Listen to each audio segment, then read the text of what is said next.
I wanted to, now that we're talking about spirituality, I was also reminded of there's a chapter in your book in which you discuss how art can heal us. And that's very interesting. I have a personal story about that as well.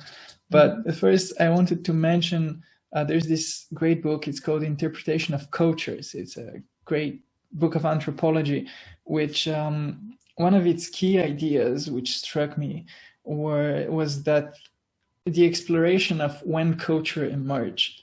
And this whole idea of that we were primates and then we became proto-humans, then we became humans and then we invented culture is a fallacy, because as far as we can look back, culture has evolved and grown alongside humans. And the author made the claim and substantiated it that human beings have evolved in a symbiotic relationship with culture. So if you have a human being in a place where there is no art, there is no spirituality, there is no philosophy, that human being would not be able to cope with life. So that culture is an extension of our psyches, of ourselves. And so if we're not able to watch Romeo and Juliet, and if we're not able to listen to our favorite music, and if we're not able to connect with some idea of the divine, we would be crushed by life, or we wouldn't be able to cope with life. Yeah. What do you think about this? I agree. But, you know, it's interesting.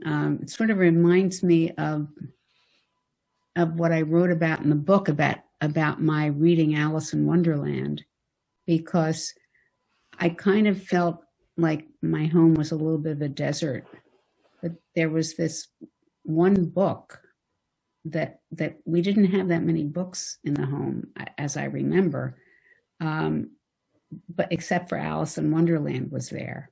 And I read it like, I don't know, maybe 100 times. And I was totally fascinated by it. And it totally helped me.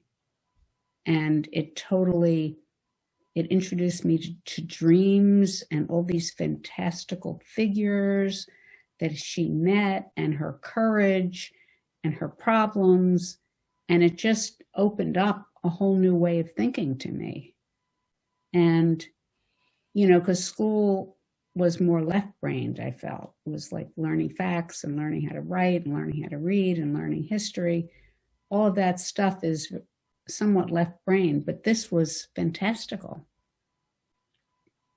And I feel like she was my first psychoanalyst, Alice, because she really helped me feel more, I don't know, she gave me hope that life could be very interesting. Yeah. So I think culture is incredibly important. And, you know, as a result of taking the dream work course with Robert Bosnak, Embodied Imagination, I embarked on writing a series of plays, all of which were about trauma, had some element of trauma in them. And my idea was, in part, to play it, to produce them for audiences that had patients in them and therapists to help get new ideas about trauma and help patients work through some trauma using the aesthetic distance of the theater, of the theatrical presentation. And after each performance, we would have a talkback led by a drama therapist, and people opened up, like, unbelievably, embarrassingly so even, about their lives and about their families and about trauma and about everything, because they felt safe, because the characters had expressed this, and it gave them the needed distance to think about their own lives. Yeah. So that's just one example of how art can heal. Yeah, that's true. And now that you mention it, I remember examples in my life when I would be doing something or thinking something and not know whether it's right, whether it's correct, whether that's a proper way to live. And then I would see it in a movie or encounter a character in a novel that has that same behavior, and I'd be like, oh right, that's a proper way to that happens to people. And so it makes you feel much more real, which is interesting, just encountering something that's within you in other people, even just characters, makes it, somehow validates it in a way. Yeah. That's what I think happens in drama therapy. And another way books and legends can help is that they can inspire you, because like as a child, I would read about Eleanor Roosevelt and I so admired her and I wanted to be like her. I would read about Joan of Arc's courage and I would think, oh my God, this is or Florence Nightingale, all of these like legendary creatures, not creatures, people. They didn't seem real to me because I didn't know them. I would just read about them, but they inspired me. So that's another way culture can help people evolve. Yeah, that's true. And there's also one more way, which you touch upon, actually you discuss in detail. And now I want to share my story with you, which is actually about my mother, who in the past few years, in a matter of a few years, she passed through an excruciating period in her life. Sometimes each one of us has a soft spot, and you always hope that life wouldn't hit you there, but sometimes it does hit you just there. And so basically she lost a lot of kind of close people and went through a very tough period. And she at some point decided to try writing poetry, which you touch upon. And now I know that there's actually poetry therapy, a poetry-based therapy. And she started doing this. It was something that she had been doing in her early 20s, but then she abandoned. And then she started writing. She started attending poetry classes. And then from just a hobby, it became something that she became really invested in.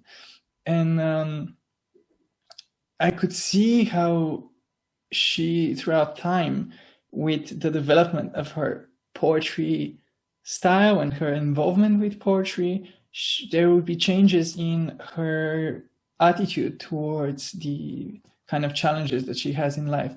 And so I could see her recovering and adapting to the new circumstances. And no matter how hard it is, it certainly didn't solve her problems, but it definitely did help her overcome things that it didn't seem very likely she would overcome. So wow, that's fantastic. So she did her own poetry therapy. Yeah, apparently, without even knowing about it. Not knowing about it. Yeah, apparently there was something in it that made her feel that it's right for her and that it's good for her in some way. I don't think she's conscious of exactly how it helps her. And in your book, you mentioned that there's been studies that kind of look at that in more detail. But yeah, I can share. It almost seems like a cliche that somebody would reach out to art and poetry in tough times. But apparently, it's really profound. It really profoundly helps people, and it's very powerful. And I've seen that for myself. Well, you said she had it in her 20s. And I think that's true of many people. There's a talent there that life then takes over, and you have many other things to do and raise children, for example, etc. But then it's still there.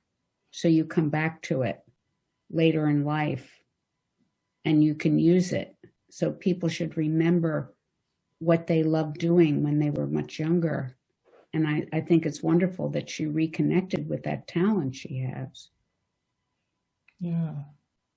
So, and I think it provides a lot of resilience, as well as it helps you focus in a different way. So you start to heal from your pain. Yeah. I think, a lot has to do with attention, what you're giving attention to.